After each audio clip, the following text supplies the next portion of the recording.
Vasan TV ரசிகர்களுக்கு வணக்கம். இன்னைக்கும் நம்மளுடைய தெரிந்து கொள்வோம் நிகழ்ச்சியில தெரியாத பல விஷயங்களை தெரிஞ்சுக்க போறோம். நிறைய பேர் வைஃபை யூஸ் பண்றோம். இப்போ எல்லார் வீட்லயுமே வைஃபை இருக்கு. ஆனா வைஃபையோட சேர்ந்து யார் வீட்ல மைக்ரோவேவ் இருக்கோ அவங்க ஒரு பிரச்சனையை ஃபேஸ் பண்ணுவாங்க. என்னன்னா, எப்பெல்லாம் மைக்ரோவேவ் யூஸ் பண்றாங்களோ அப்பெல்லாம் அவங்களுக்கு வைஃபையோடைய ஸ்பீடு கம்மியாகும். இதுக்கு காரணம் என்ன?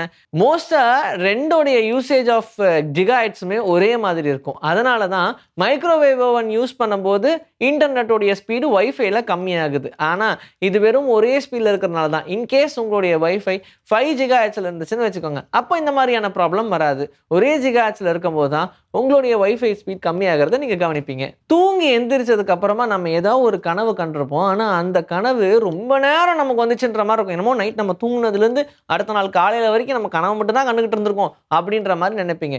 12 ஹவர்ஸ் இல்லாம ஒரு மனுஷனுக்கு கனவு வரும் அப்படின்ற மாதிரியான ரேஞ்ச் எல்லாம் நினைச்சது உண்டு. ஏன்னா ரொம்ப அதிக நேரம் நம்ம தூங்கும்போது அந்த கனவு நம்ம கூடயே டிராவல் ஆகிற மாதிரியே இருக்கும். சில பேருக்கு தூங்கி தபால் எந்திரிச்சிருவாங்க.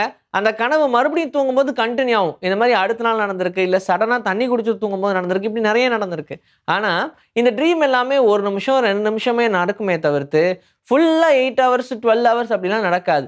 ஆனால் உங்கள் பிரெயின் அது ரொம்ப ட்ராக் பண்ணி காட்டும். ஏன்னா காலையில் எந்திரிச்சதும் உங்களுக்கு அந்த ஒரு நினைப்பு மட்டும் தானே இருக்கும். சில பேருக்கு அது கூட மறந்துடும், என்ன கனவு கண்டோன்னு கூட ஞாபகம் இருக்காது. ஆனால் அப்படி ரொம்ப ஆழமாக இருக்கக்கூடிய கனவை ரொம்ப சீக்கிரமாக நமக்கு முடிச்சிடக்கூடாது அப்படின்றதுக்காக அப்படியே அழகாக ஜவ்வு மாதிரி இழுத்து நம்ம எவ்வளோ நேரம் தூங்கியிருக்கோமோ அவ்வளோ நேரமும் நம்ம கண்ட மாதிரி தான் தெரியும். ஸோ இதுக்கு காரணம் பிரெயினுடைய மேஜிக் தான். காலையில் எந்திரிச்ச உடனே ப்ரஷ் பண்ணுறீங்களா? கண்டிப்பாக எல்லாரும் பண்ணுவீங்க. நைட் பண்ணுறீங்களா? அது ஏதோ ரொம்ப ரேராக ஒரு சில பேர் பண்ணுவீங்க. ஆனால் நம்ம ப்ரஷ் பண்ணுறோம்ல, அந்த ப்ரஷ்ஷை கண்டுபிடிச்சது யார் அப்படின்னு யோசிச்சிங்கன்னா ஒரு ஜெயில் கைதி தான் அந்த டூத் ப்ரஷ்ஷையே கண்டுபிடிச்சிருக்கிறதா சொல்கிறாங்க.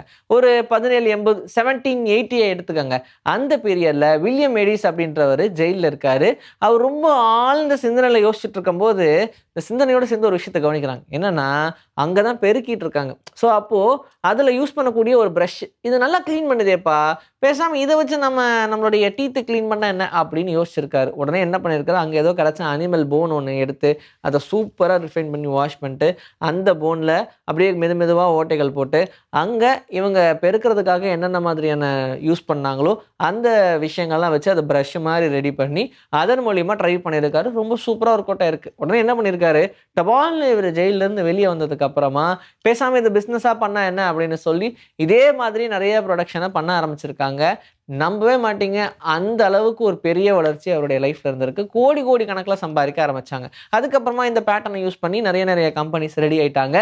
இப்போ நம்ம யூஸ் பண்ற டூத் பிரஷுக்கு இப்படி ஒரு ஹிஸ்டரி இருக்கு. சீக்கிரமா வயசாகிறதுக்கு காரணம் என்னவா இருக்கும் அப்படின்னு பார்க்கும்போது அதுல முக்கியமான காரணமா என்ன சொல்றாங்கன்னா, நம்ம சீக்கிரமா சாப்பிட்றதுனால தான் நமக்கு சீக்கிரமா வயசாகுதான். ஏன் அப்படின்னு கேட்டா, நம்ம சாப்பிடும்போது ரொம்ப அழகா மென்று பொறுமையா விழுங்கணும். ஆனா யாருமே அதை பண்றது கிடையாது. ரொம்ப அவசரத்திலேயே சாப்பிட ஆரம்பிக்கிறோம். இதனால ரொம்ப புவரான டைஜஷன் நடக்கும். அப்போ நம்ம பாடிக்கு தேவையான நியூட்ரிஷன்ஸ் எதுவுமே கிடைக்காது. அதனால விட்டமின் டெஃபிஷியன்சி நிறைய ஆகும். இதன் காரணமா நம்மளுடைய ஸ்கின்னுக்கு தேவையான நரிஷ்மெண்ட் கிடைக்காது. அதனால தான் ரொம்ப ஸ்லோவாக சாப்பிட்றவங்கள பார்த்தீங்கன்னா பயங்கர பணக்காரங்களாக இருப்பாங்க. பார்க்குறக்கே பளபளன்னு இருப்பாங்க. ரொம்ப சீக்கிரமாக சாப்பிட்றவங்க ஏதோ ஒரு விஷயத்துக்காக அறக்க பறக்க ஓடுறவங்களாவே இருப்பாங்க. அப்படி ஓடுறோன்னா அதுக்கு சாப்பிடாம ஓடுறதே பெஸ்ட்டு. ஒரு வேளை உங்களுக்கு வயசாகக்கூடாதுன்னு நினச்சிங்கன்னா அதுக்குன்னு ஒரு வேளை வேணால் ஸ்கிப் பண்ணலாம். அது இன்டர்மீடியன்ட் ஃபாஸ்டிங்கில் கொண்டு வந்துடலாம். ஆனால் அதுக்காக நான் 3லையுமே அவசரமாக இருப்பேன் சாப்பிட மாட்டேன்னா அது ரொம்ப தப்பு. டோட்டல் பாடியும் கெட்டு போயிடும். அதனால் முடிஞ்ச அளவுக்கு டைமுக்கு சாப்பிடுங்க, நல்லா மென்று சாப்பிடுங்க, டைம் எடுத்து சாப்பிடுங்க. அது மட்டுமே தான் உங்களை வயசாகிறதுலேருந்து கண்ட்ரோல் பண்ணணும்னு சொல்கிறாங்க. இன்னைக்கு நம்மளுடைய தெரிந்து கொள்வோம் நிகழ்ச்சியில் தெரியாத பல விஷயங்களை தெரிஞ்சுக்கிட்டோம். இதே மாதிரி சூப்பரான கண்டென்ட்டோட உங்களை நான் வந்து சந்திக்கிறேன். Until then, this is bye from Vijayashree. Take care.